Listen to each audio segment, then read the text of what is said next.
Magandang araw po sa inyong lahat, mga kaibigan. Ito po ang iyong kaibigan, si Mr. Johnny Arias. Tayo ngayon ay magbabahagi ng salita ng Diyos tungkol sa kapahunan ng mga baha. No? Karaan lang ay maraming baha nang lumipas. Kagabi magdamag na ulan at malakas ng hangin. At ano bang dahilan kung minsan na nangyayari ang mga ito?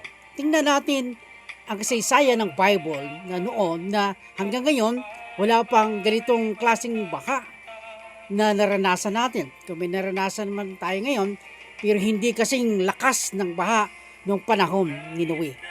Gusto kong basahin sa inyo ngayong araw na ito ang Genesis chapter 6 verse 5 to 7. Ito ang sinasabi ng salita ng Panginoon. At nakita ng Panginoon na mabigat ang kasamaan ng tao sa lupa. At ang buong haka ng pag-iisip ng kanyang puso ay pawang masama lamang na parati. Verse 6. At nagsisi ang Panginoon na kanyang nilalang ang tao sa lupa. At nalumbay ang kanyang puso. Verse 7. At sinabi ng Panginoon, lilipulin ko ang tao na aking nilalang sa ibabaw ng lupa. Ang tao at gayon din ang mga hayop at ang mga umuusad at ang mga ibon sa himpapawid, sapagkat pinagsisihan ko na aking nilalang sila. So, pagpalain ng Panginoon ang pagkabasa ng mga salita niya. Salamat po, Panginoon, ngayong gabi, ngayong araw, ngayong umaga. Ikaw po, Panginoon, ang siyang manguna at magpala sa amin. Ikaw ang siyang mag-ingat at magbigay sa amin ng kalakasan at kapangyarihan. Salamat po, Panginoon, sa kapangyarihan mo, sa presensya mo. Pagpalain mo kaming lahat na nanonood, nakikinig ngayong araw na ito. Ang taong ito, Panginoon, nakikinig, patuloy mong pagpalain, tulungan ng inyong kapangyarihan. Ito ang aming dalangin sa pangalan ni Jesus ng aming tagapagligtas. Amen. Mga kaibigan, mga minamahal, mga kapatid sa Panginoon, mga kilala, ang ating pag-uusapan ngayon ang tungkol sa napakalaking baha ng kapanahunan ni Noe.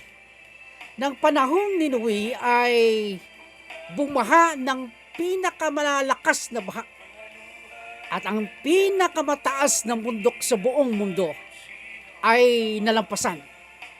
Maging ang pinakamataas sa buong mundo, yung Mount Ararat na sinasabi ay doon na tagpuan ang arka ni Noe, ay yun lang ang naabot pa rin yun.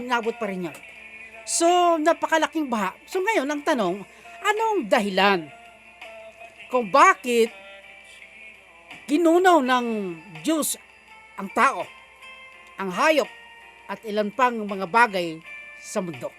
Kung nabasa natin, ang mga tao ay naging masama na ang kanilang mga isip.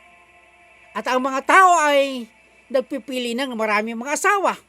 At ang mga tao ay patuloy na nagpakasama sa kanilang puso at sa kanilang isip. Kaya nga sinabi ng Panginoon, lilipulin ko ang tao. Lilipulin ko ang tao dahil pinagsisihan ko ng paglikha ko sa kanila. So nagsisi ang Panginoon dahil nilikha niya ang tao. Bakit nagsisi ang Lord? Dahil sa kasamaan ng tao. Kaya nga, nagpagawa siya ng daong kay Noe. At ang mga anak ni Noe ay 3. Si Cam, si Sim, at si Japet. So at may kanya-kanyang mga asawa. Sila po ay inutusan ng Panginoon na gumawa ng arka, ng daong, malaking arka o kaya barko, malaking barko sa panahon natin ngayon. No? So malaking barko para doon iligtas ang mga taong ipipili ng Panginoon na ililigtas para i-reserve pagkatapos ng baha. So nagpili ng mga mag-asawang lahat ng hayop. Masasamang hayop at mababait na hayop ay pinasok sa arka. No? Ilang taong ginawa ang arka? Sa habang panahon na ginagawa ang arka ay 100 years ginawa ni Noe kasama ng kanyang mga anak. At habang ginagawa ni Noe yun, ay siya yung nangangaral tungkol sa paghahari ng Diyos, tungkol sa pagliligtas ng Diyos. Sila yung magsisi, magtalikod ng kanilang mga kasalanan dahil kung hindi, gugunawin ng Diyos. Ngunit ang tao hindi naniwala kay Noe. Kanila pang pinaratangan si Noe na baliw. Kung hindi nga naman masabi lang baliw kasi sino ba namang taong matinong utak kung sa panahon na gagawa ka ng arka doon sa bundok na napakalayo sa ilog at sa napakalayo sa dagat. So paano maabot yon? So mas lalong magbatigas, mas lalong tumawa, mas lalong nanglibak ang mga tao dahil sa ganung kalagayan. Pero man siguro kung ako rin ng mga time na yon, hindi ako maniwala na paano makarating dagat doon. Ang layo mula sa kapatagan, sa kabundukan, mataas na bundok ginawa. Ngunit tuloy ang paggawa ni Noe at kanyang mga anak at nangangaral tungkol sa pagliligtas ng Diyos, magsisi ng mga kasalanan. Ngunit tao ay patuloy nang lilibak, patuloy na nagkakasala at patuloy na gumagawa ng pagkasala. Kaya nga, nang malapit ng matapos ang arka, dahan-dahan na pinapasok ng Diyos ang mga hayop na pinipreserve. Isa-isa. Mag-asawa, isa-isang hayop. Madaming hayop sa loob. At sila ni Noe, at nanon din ang araw na yon, ng oras na ng paggunaw ng mundo, pagpapadala ng malaking baha, pagpapadala ng maraming ulan, ng araw na yon ang pumasok na si Noe sa arka at ang kanyang pamilya at ang mga hayop ay ang arka mismo. Dahil napakalaking pinto, hindi kaya nilang tatlong buhatin o itulak. Ang Diyos mismo ang nagsara ng arka na yon. Kaya nang umulan ng 40 araw at 40 gabi, lahat ng bundok na tabunan ng tubig, ano? At ang mga tao ay nagtabi kay Noe, Noe, pasakayan mo, buksan mo ang pinto. Pasakayin mo kami. At nagsiakyat sila sa arka at doon sila sa taas habang na lumulutang ang arka. Ngunit sabi nila, wala na akong magawa. Sinira na ng Diyos ang arka. Noon pa man, sinabi ko na sa inyo na magsisi kayo, magtalikod ng iyong mga kasalanan. Hindi nyo ginawa. Ngayon, wala na akong magawa dahil Diyos mismo ang nagsara ng arka para hindi na pakapasok ang sinuman. So, maraming taong namatay dahil binuksan ng Diyos at tinatawag na gates of floods from heaven. So, lahat ng mga pintuan ng tubig sa langit binuksan. At matinding ulan at naabot ang lahat ng mga bundok at ang arka ay lumutang-lutang sa loob ng maraming panahon. So namatay ang maraming mga tao. Ang natira na lang ay ang pamilya ni Noe. No? 8 katao ang natira. Si Noe, 3 niyang anak at asawa ng kanyang anak at asawa ni Noe. So anong dahilan kung bakit nagkaroon ng kalamidad, nagkaroon ng karahasan ang mundo? Unang dahilan dahil sa tinatawag na kasalanan ng tao. Tinatawag natin na lust of the flesh. Yung kasakiman sa laman, kahiligan sa laman. Na may asawa na, naghahanap pa ng ibang asawa. At hindi naging kontento sa kanilang mga partner. At naghahanap ng kung sinong makapagligaya sa kanila. Ang hindi maganda rito, yung babae hindi na nangailangan ng babae. Gusto nila kapwa na ng babae. Yung mga lalaki ay gusto na rin kapwa na nilang lalaki. So ganun katindi ang panibugo ng Diyos, ang kanyang pagdaramdam sa kanyang puso na hindi ganito ang disilyo niya. Naggawa siya ng babae at lalaki para yun ang magiging partner. Hindi sa babae at sa lalaki at sa lalaki. Isa yon sa mga dahilan na kinunaw ng Diyos ang mundo. Sa kasalanan yung lust of the flesh. Kasibaan, talagang kasakiman sa laman ng tao. Pangalawa na dahilan na ginunaw ng Diyos ang mundo at ang maraming matao na tinatawag natin na lust of the eyes. Yung lust of the eyes, yung itong mga pleasure of the eyes, yung mga ninanasa na gusto nila, ang lahat nila makita, kunin nila. Lahat nilang magustuhan, gawin nila. So, lahat nilang gawin na nakakagusto, nakakaakit ng kalang mata, gusto lang ang kinin. Lust of the eyes, no? So, pleasure of the eyes.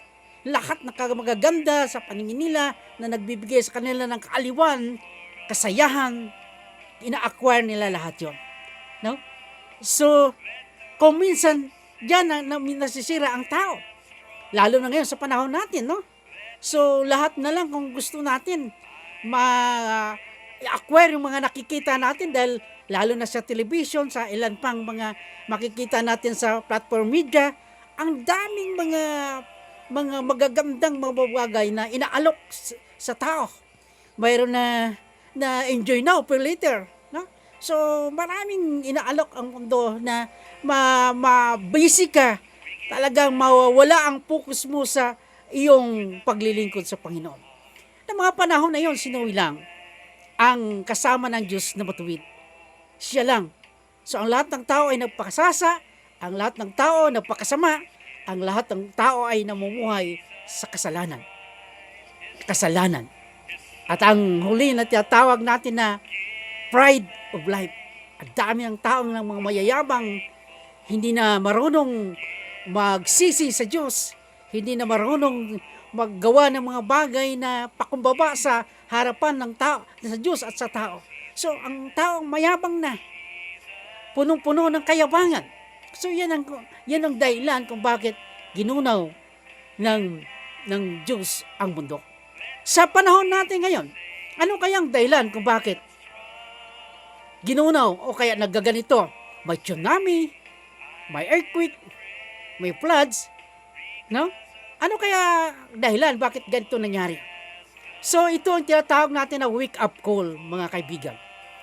Gusto lang pinakikita ng Diyos na may Diyos na makapangyarihan sa lahat. Gusto lang pinakikita ng Diyos na mayroong lumangalang ng langit at lupa. Gusto lang ipakita ng Diyos na may nagkukontrol sa mundong ito. Walang iba kundi ang Panginoong Diyos, ang ating Diyos na lumalang ng langit at lupa. Sabi nga ng isang napakagaling na scientist, kung wala raw operator na magaling, ang pag-ikot ng ating mundo ay tiyak na lilihis. Kapag lumihis ang ating mundo, tiyak na bagunaw ang mundo. Kasi alam naman natin na mas marami ang tubig kaysa lupa. Napag-aralan din natin yan, no? So, mas marami ang tubig kaysa lupa. Kung lumihis konti yan, mapupuno ng tubig ang lupa. Pero sabi ng mga scientists na mapakahusay daw ang operator. Kaya hindi nalihis ang ating mundo. 24 hours sumatakbo ang ating mundo kung kailanman ay hindi na-aberya. Dahil mayroong Diyos na siyang nagkokontrol. Kahit sasakyan nga no? Kahit napakahusay na driver malangyat lang konti yan. Punta na sa kanal yan. Tatalo na sa tulayan. Kasi nga, ang tao ay, kuminsan ay hindi natin hawak ang lahat ng bagay. Pero ang Diyos na maghawak ng lahat ng bagay, kaya niya i-control anumang bagay sa ating mundo. Ngayon, ang tanong natin, bakit nangyayari ito? Maraming namamatay sa lindol. Maraming namamatay sa baha. Maraming namamatay sa iba pang mga bagay katulad ng tsunami. So, bakit nangyari ito? Sabi ko nga, ito ay wake-up call for the believers. Sa ating mga manampalataya, wake-up call lang ito. Na nagpapakita ng Diyos na may Diyos na, kasi mga manampalataya din, kung minsan sa ngayon, ay sumusunod at sumasang-ayon na rin kung anong takbo ng mundo. No? Sumusunod at sumasang-ayon na rin sa takbo ng mundo. Kaya ang tao, may mga lugar na masyado na rin talagang talamak ang kasamaan. Prostitution, mga illegal na droga, at ilang pang mga bagay ng pagsisira ng kalikasan, yun ang naging dahilan. Kaya nagbaha ng ganito ang ating mundo, ang ating paligid, ang ating bayan, ang ating probinsya, ang ating bansang Pilipinas. Dahil sa tinatawag na human made, no? Kagagawan din lang ng tao. Kung hindi yung kagagawan ng tao, ay hindi rin mangyari ang ganun mga bagay. So sasabi nga gumaganti na rin ang kalikasan dahil sa karahasan na ginagawa ng tao. So bago yan, ay pinahintulutan ng Diyos. Talagang lahat ng bagay na yan ay pinahintulutan ng Diyos. Gusto man ng Diyos na mamatay ang tao? Aba, hindi. Gusto ba ng Diyos na ang tao ay karumal-dumal ang kanyang kamatayan? Ay, hindi. Gusto ng Diyos na maayos ang kamatayan ng tao. Ngunit, dahil sa kalamidad, dahil sa ganitong pangyayari, kung ganun man ang nangyari sa buhay ng tao, ayon ay bagay na pinahintulutan na din ng Panginoon dahil sa katigasan ng tao. No? So, dami pa rin taong minamahal niya. So, mga tao di kung minsan na nasama roon ay doon na lang bahagi ng buhay niya.